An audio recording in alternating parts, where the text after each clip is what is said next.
ৰাম নাৰায়ণ ৰাম। এবাৰ বেশ্যাৰ মহল্লাত থাকিছিল।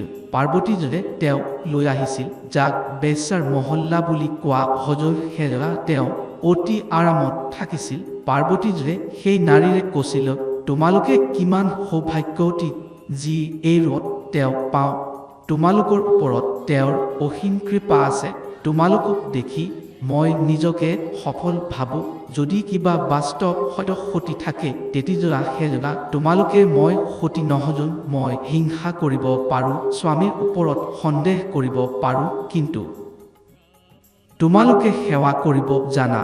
তোমালোকে আপোনাৰ সমস্ত প্ৰাণে নিত্য কৰ্ম শেষ কৰি সৎ মনেৰে মোৰ স্বামীৰ সেৱা কৰা। মোৰ স্বামী তোমালোকৰ নৃত্য গান চকু আৰু তোমালোকৰ পৰা সুখ লাভ কৰে। তোমালোকে বাস্তৱ ভগৱতী। পাৰ্বতীজীয়ে এই কথা শিৱৰ বাবে কৈছিল। তোমালোকৰ ওচৰত যি মহান ব্যক্তি আহে, যদি তেওঁলোকে এই ধৰণৰ একো কৰে, কোনো ছোৱালী লৈ থাকে, তেন্তে তেওঁলোকৰ ডাঙৰ বদনাম হ'ব। তেওঁলোকে কিবা ক'বও নোৱাৰে। এই অপৰাধৰ পৰা কোনোবাই মুক্তি পোৱা নাই।